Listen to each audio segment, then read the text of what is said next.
Hello and welcome to Bitesize Edge, the podcast coming to you from Edge NLP, where our focus is unleashing people potential. I'm Jules Montague, and today I'm chatting to Heledd Kendrick, founder and CEO of Recruit for Spouses. Now, Heledd is a military wife, and she started her business back in 2011. Now, I'm really pleased that Heledd is with me today, as she certainly values the importance of unleashing people potential. So, welcome, Heledd. Thanks for being with me today. Hi, Julia. Thank you so much for having me on today. Oh, you're very welcome. Look, I know you are incredibly busy with Recruit for Spouses. So let's just jump in. And my first question is, tell me how you came up with the concept of your business. So it was a long time ago now, 10 years ago, and I had always worked, never been without work. And I married into the military, married my husband, and we moved to a house in Surrey. And essentially, what happens when you become a military wife is that you don't realize until you actually you have that ring on your finger, you lose all your identity. So you have to live in a military quarter. A patch, you move every 2 years, but also all the bills are in your husband's name. You go to lots of dinner nights and you're talked at. You're not, you really lose that sense of identity. And also I was trying to find work at the time and was really struggling. I was meeting other spouses, my peers that lived on the same military patch, and these were doctors, surgeons, all sorts of really amazing qualifications, and people with real skill that I thought could add so much value, but they all had the same story, which was forget your career now. As your military wife, you may as well forget it. So I was kind of going for job interviews, and I found that whole element around not being able to work really hard on me personally. And I just remember there was a turning point when, because you're living off your husband's salary, you're again you get very sort of excited about where we're going to move to next. You could be moving to Malaysia, Australia, anywhere in the world. It's very exciting, but equally that self of purpose and that self of identity I felt really lost. And a turning point for me was when I I wanted to have my hair cut, and I sort of said, look, I need to go in. And I'd never ever had to ask for money ever. And I remember my husband saying, well, you don't need to have your hair cut, I'll do it for you, or actually just go down the road, there's a naffy, you can get it cut for £5. And I remember thinking, what? Seriously? And so many military spouses all nodded their head and sort of agree with saying, yeah, my husband's done that as well, because they can't see the value. And then to me, that real sense of purpose and value as a person, the person that he actually married was very much ebbing away. And all the other military wives and partners that I spoke to were in sort of very much agreement. But equally, there were some huge challenges along the way that we had to face culturally within the military community in order to start my business. Yeah, and I can imagine you say that it's hugely exciting moving every 2 years, but I'm sure that has a huge impact in one on your ability to actually go and get a job, because an employer is going to go, oh well, you're in the military, you're married to somebody in the military, so you're going to be moving. It's a known fact that that's what happens. And two, what about those connections with people? So if you're only in one place for 2 years, how does that impact your ability to make friends, hold on to friends? Or is it a case of that's just part and parcel of how it works, and you're really used to that, and actually there's a positive in it because you make friends, you connect with people, and maybe you stay friends with them as you move around the world? What's the impact of that like? That's a really good question, actually, Julia, because when you do get married, you go in with that sort of, oh, this is great, this is good. And all the military spouses talk about this. What an exciting life we have, going to balls, going to dinner nights, meeting lots of new people. And I have, over the last 10 years, met I've got such a great network of friends.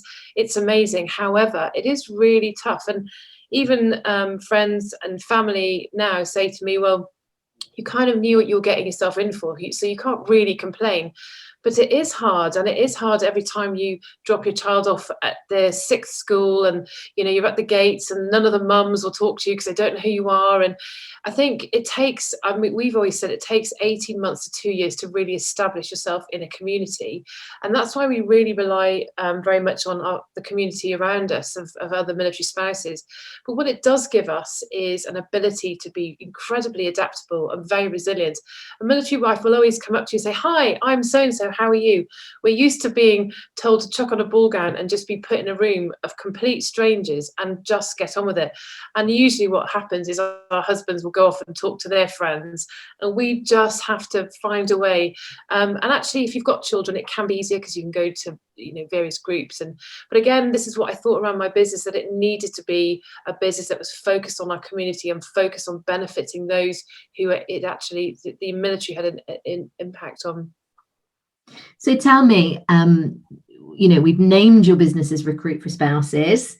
Before we started recording, Heledd, you said to me it is growing at such a speed that it is fantastic, but there's that moment of, whoo, Yeah. this is big, and maybe you never thought it would ever be as big as it is now. So tell me a little bit about what is it specifically that you do? So I never forget that moment of when Neil went to work and that door slammed, and I was looking at these magnolia walls. I thought, oh my God, this is it. I'd lived all over. I'm very lucky. I worked for the Canadian and New Zealand Olympic teams when I was younger. So I travelled a lot, and I'd lived in Canada and New Zealand and Australia and America. So I was used to living in different environments, and I quite enjoyed the challenge of being in a different place. But that feeling of, oh my gosh, here I am again, two young children, and it was really tough. And I say to my team now, don't ever forget how that feels, to feel really lost, to have that feeling. So we really, when we do support spouses, it's around understanding their unique challenges that they face. And we have all sorts of people, whether they've worked for NASA, and we've got anything from ballet dancers to theatre production directors to makeup artists to people that have worked in the top FTSE 100 companies, CEOs, and they all come to us because they know that they feel that sort of they feel lost. We've had barristers that are stacking shelves in Sainsbury's, not that there's anything wrong with that, but just to get a job. And it goes back to that self of identity and losing that self of loss. So the core business is really focused on that, our values, everything we do, we're non-pretentious. And again, that's why we're advising government on those sort of issues now. So it's really important that we maintain that small, and we are growing really fast. And it is, for me, it's terrifying and exciting at the same time. And I've always go back to the days of when I worked with the Olympic teams, and they would always say, every day, get up and do your best. That's all you can do. And sometimes I feel like a huge imposter syndrome that you and I have discussed a lot in the past. And again, it's about focusing on those people. And if I focus on shining a light on them rather than shining a light, it's not about me, it's about them. And it's actually about changing that perception to the wider community as well about a military spouse, because we still to this day see it every single day. And you talk there about resilience. It's a big buzzword, resilience, especially in the place that we find ourselves in now in this global pandemic. And I hear you when you say, as a military wife or spouse, because you also have husbands who are part of your business, resilience is one of those key factors that almost sets you apart, and is why your people, you know what I mean, the spouses do so well when you're putting them into work, when you're placing them in these big companies, big corporate environments. They do brilliantly. Do you want to share some, and we've talked about this previously, but the stats around this blew me away. Yeah, it is amazing. I mean, we always we coach the spouses a lot before an interview. So look, particularly if we refer to the civvies, we call them. And we said, if you're in an interview situation and they ask you, a typical interview situation would say, tell us about a time when you were put in a very stressful situation. Now, don't tell them about when you were talking to your husband and he was in Iraq and there was a mortar attack, or your husband, don't, because we all have those stories. If you're married for more than 5-6 years, we all have stories of horrendous stories of back when they were in Afghanistan. So, but we are used to a high level of stress. We're used to having a lot of things put on us. We're used to our serving partners coming home and saying, I'm deployed for 9 months. I'm going to Somalia for 9 months. And actually, sitting next door to me now is a resuscitation specialist. She has 2 daughters under the age of 5, and her husband is in Somalia for 6 months, potentially not coming home on any R&R. So when you talk about resilience, I mean, a lot of military spouses, when they're feeling not resilient, they will say, I'm the least resilient person you'll ever meet. I am not resilient. But we talk about that a lot, that gap in, this is where you build that resilience, when you're standing in your new military quarter and none of your furniture fit, because you don't get to look at your house and you're literally waist deep in brown boxes, and your kids, you're trying to sort of find the kettle and actually thinking, I can't do this anymore. I just can't, I really can't do this. That's when you build that resilience. And it's interesting, there is actually the scientific evidence now that people that are put in these situations more regularly gain and create more resilience. And we talked earlier about our clients, and when I pitched to one of our clients, Virgin, back in February of 2020, they said to us, why should we work with you? Because actually there's 2 big companies here that we could be working with. And that, fair enough, they had far bigger teams, clients, they had a much stronger portfolio than we did, our competitors. And we pitched to this company and I said, just give us a chance. And we put a team of actually special forces spouses into Virgin, and they were performing. They were told that they were performing at 75%. And we say to all of our teams, when you get into a client, because what we do is we train the spouses to work in companies such as Virgin, AMS. We're now starting to work with companies like Rolls-Royce. And we say, just do your best. Don't forget what it was like when you were a spouse and you couldn't get work. 75% of the spouses that we work with haven't worked for over 5 years.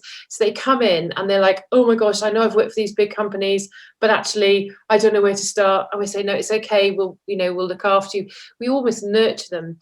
And the client came back to us, Virgin came back to us and said, look, 75% is where we want them to be at. And we say to them, just give it your all. And they feel sort of like, yeah, we're going to do this. We're going to do this with other spouses. And they were performing at 100%. And the teams came back to us and said, this isn't right. They don't usually perform at this level. And they kept hitting those stats. And they said, we can put so much pressure on them. They just get on with it. They get their heads down, and they've got a great sense of humor. They know how to get a job done. Like, so, we're constantly having to deal with stuff, MOT for the car, check the tires, change a tire, and all these, I mean, you can sort of think, oh, well, most people know how to do that. But when you're doing it regularly and building that resilience on a regular basis, and actually being put in environments where you have no choice but to build resilience. I mean, I'm working at the moment, one of the sponsors that we're in our career academy, and we then sponsor other charities with charities like Little Troopers that support military children, but also the Fecunda Trust, which is educating women in Kabul for university to develop them.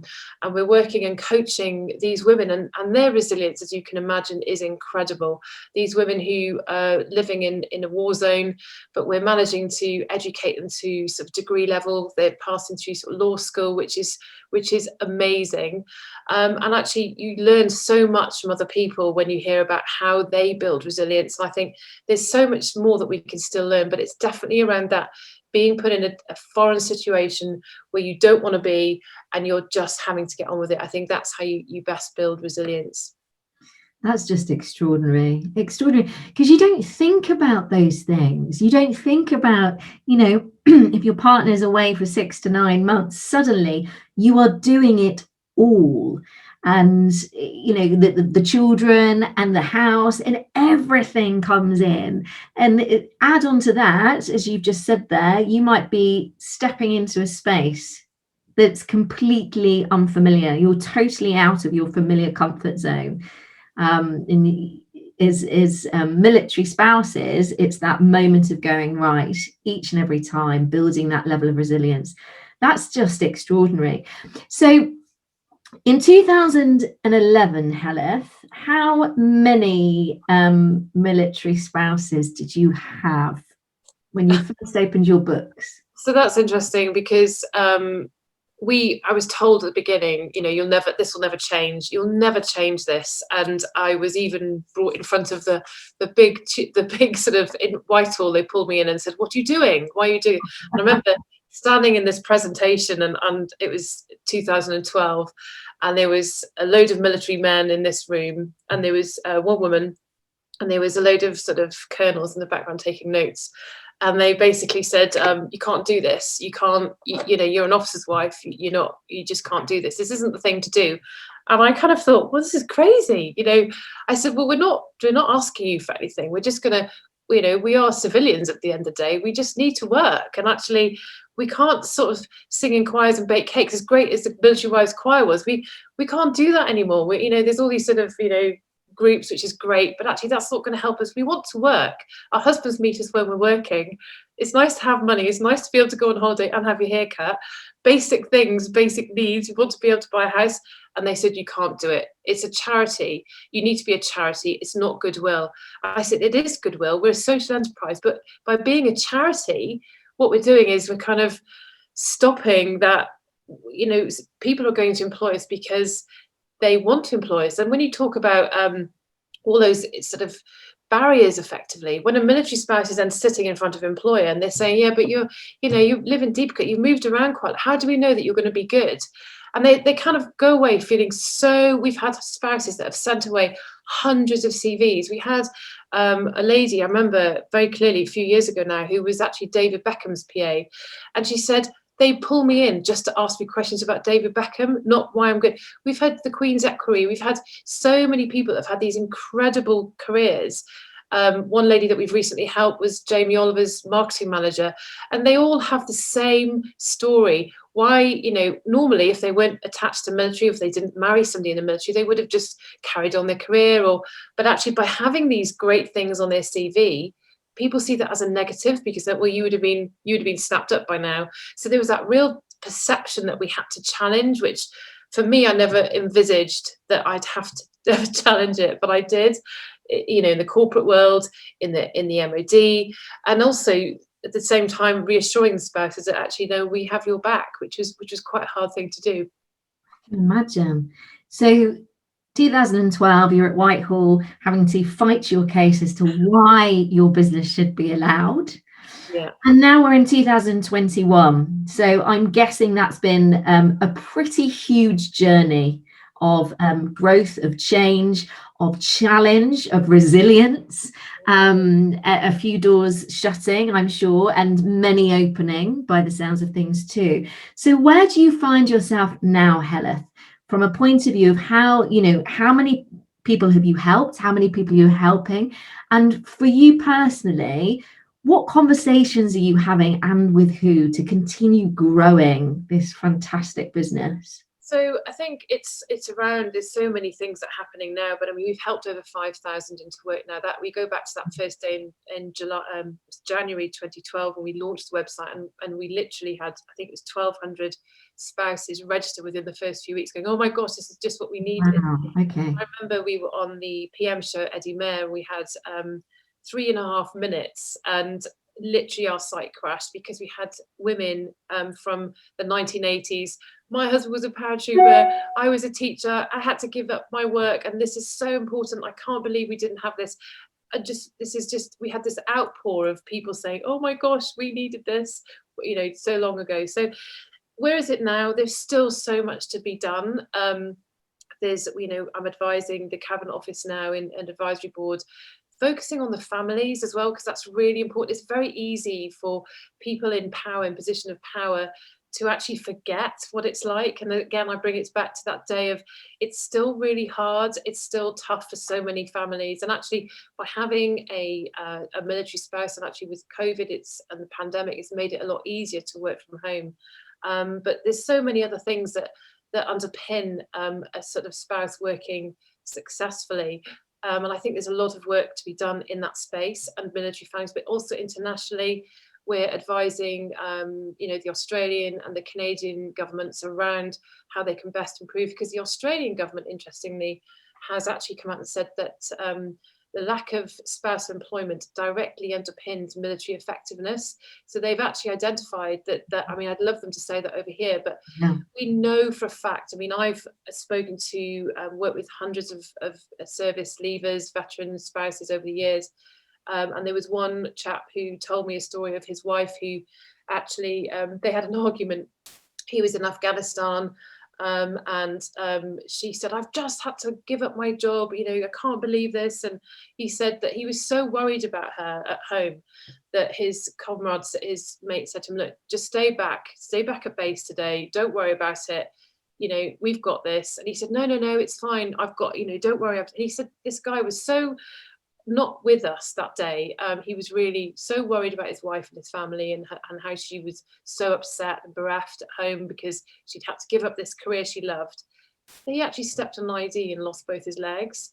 And he said that was directly because she was upset.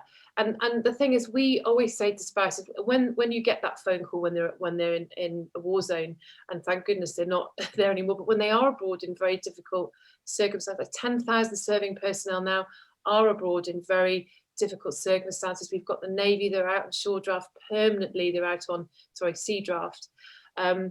So you're getting a lot of sort of separation issues, that when you do have that phone call, it's very much like having a phone call with your aunt or an old friend. Like, yeah, it's great. You have to have this kind of high level, it's all good, it's all fine, I've got this sorted. And they can't chip away, "Are you sure?" That's because they want to hear that. They don't want to hear that you're not having a great time or that something's gone wrong with the house. So very much around that coaching. We're growing our coaching program exponentially. I mean, it's being sponsored by BAE Systems and Virgin at the moment, but we have hundreds of coaches, and we're looking now for more coaches to coach our spouses. So having spouses coach whilst they're being, their husbands or wives are doing deployment is a key element of the longevity of employment and success, because so many spouses, again, actually have to give up their roles, because if they have a high pressured role, you'd think, oh, they'd be great. But unless they're supported effectively, because we say to spouse, bring your whole self to the role. Don't just bring, Heledd Kendrick at this part. Bring the whole person. Don't talk about everything, but just be able to tell your manager, look, I'm struggling at the moment. So we have spouses at the moment whose husbands are in the Navy, and they are away a lot. And we say to the spouses, look, we're going to put a team of coaches in to support you, just to have somebody to talk to. And they all say that keeps them in work, that keeps them being able to perform at a higher level. We've got a spouse at the moment whose husband is a helicopter pilot, so he's doing a lot of night flying, and she's up all night. She's got young children, so she's at home, and she's phoning us up in tears going, I've got to leave, I can't. We're like, no, it's okay, just talk to this person. And she's able to maintain her role. Equally, we can speak to the managers, and we work with these amazing companies that are just so brilliant because they can see the value. And the companies are saying to us, actually, we get it. We'll put somebody else in it just to support her. It doesn't cost them any more. It's just a bit of understanding. And I think there's a lot more work to be done in that space, and it's keeps me up at night. But it's a lot of work to be done. It's an extraordinary thing that you are doing, Heledd. And just to pull on something you said there, so you're using coaches. Is this on a voluntary basis that coaches are coming in and giving time to recruit for spouses? Yeah, I mean, it is voluntary at the moment. We say it's not too arduous. I mean, eventually what will happen is that we have enough sponsorship from our clients, because the clients are now starting to see the value of coaching. So, and again, once they start to see the value, they'll invest, and they are starting to invest. But once we grow that element of the business, we will be able to pay the coaches absolutely, because we see the value. The clients are starting to see the value, and that's an integral part of the business. But yeah, volunteer coaches are a huge asset to this whole campaign. Really, it's very, very important. So if anyone who's listening is in fact a coach and is wanting to offer some of their services to you, how do they go about, Heledd, getting in contact with you? So, Julia, they can contact us via the website. We're on Twitter, Instagram, Facebook, but recruitforspouses.co.uk, and just email us through the website. We'd be delighted to have a mail as well. We want some more male coaches because we're finding they're a great asset to the teams. We've got male spouses as well. So yeah, and it's all kind of industries we're trying to get some support from. Okay, well, I will pledge here and now that I'm very happy to commit some of my time to cause, because I think what you're doing is extraordinary, as I've said many, many times, and I follow you very, very closely and would be happy to volunteer my services. So I'm saying it here now, I am completely committed to that. So we'll have a conversation about that afterwards. And if there is anyone else listening, Heledd, even from a point of view of a military spouse who hasn't heard of Recruit for Spouses, same thing, go to the website, pick up the phone, email. Absolutely. And equally to clients, people out there, if they want a PA for an hour a week to 50 hours, we've got the workforce behind us now, that if you need a PA or social media support or marketing support, we have hundreds, actually a few thousand now on our database that are always looking for work and really capable. We've just onboarded a spouse who used to work for NASA. And so we've got some really, really great, and she's like, I need more hours. So there's spouses there that have such great skills that you can really tap into, and it's very good value for money as well. Fantastic. Heledd, thank you so much for your time today. It's been so good to hear more about what you do, and keep fighting that cause, as I know you will. So thank you. Wonderful to have you with me. So if you want to hear more from Bitesize Edge, please follow us on SoundCloud, Spotify, iTunes, and YouTube, the home of NLP and unleashing people potential.